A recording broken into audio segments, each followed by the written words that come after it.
I have to mention, we're going to run out of time, so I want to do this a little quickly, but Nolte was talking about the censorship, this move towards censorship. And one of the big ones has been Google and YouTube, which are rerouting searches. They're working with leftist organizations like the Southern Poverty Law Center. I mean, it's a hate group, basically, that does its hate by labeling other people hate groups. That's how they do it. And they've been rerouting searches so that if you search for, Prager, who's been having Dennis Prager is having a hard time getting his PragerU videos, monetized and up there. They're banning them and stuff like this, and it's nuts. So Google, right, funds all these think tanks, and they fund these think tanks to have an effect, obviously, on legislation, so that they, as this monster corporation, can affect the law. I mean, this is all corporations do this, right? So the New America Foundation has received more than $20 million from Google and its parent company's executive chairman, Eric Schmidt, and his family's foundation since the think tank's founding in 1999. They've gotten over $21 million. And the money helped to establish this New America Foundation as an elite voice. I'm reading from the New York Times, a former newspaper, as an elite voice in policy debates on the American left, and it helped Google shape these leftist debates. So not that long ago, the European Union had a penalty, fined Google for being a monopoly and for practicing monopolistic practices. And one of the guys one of the bureaus of this think tank, the New American Foundation, Barry Lynn, his name was, said, good for them. Good for them. That was the right thing to do. It is a monopoly, and the European Union was right to fine them.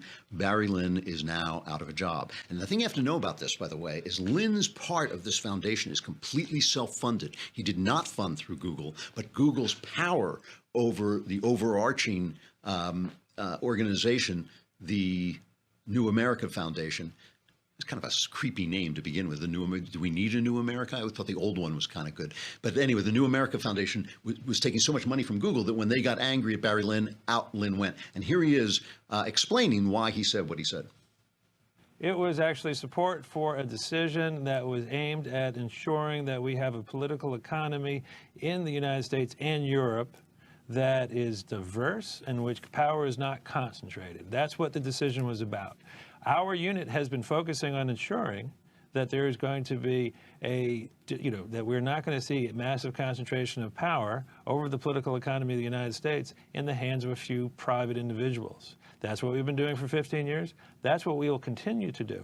That is what, apparently, from as far as we can tell, that's what Google moved to suppress.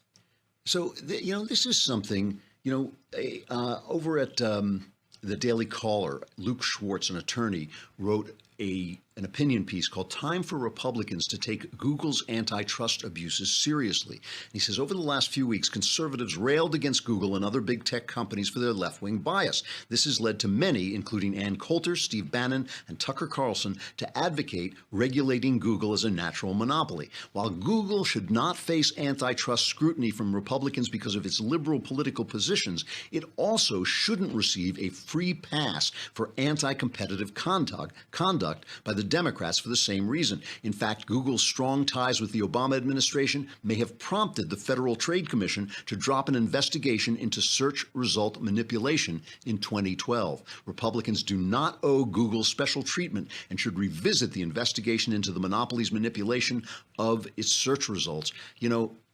I agree, and because of that, you probably won't be able to watch this on YouTube. But I think it really is serious. I mean, this is the way, some companies become so big that they are almost quasi-governmental agencies, and that is why people break them up, and that is why historically they've been broken up. If they're going to manipulate our opinions, if they're going to prevent us from getting the information we need to have informed opinions, from choosing our sides, not choosing what Google thinks our side should be, they should be broken up. They should be stopped. I mean, this really is an abuse of freedom of speech.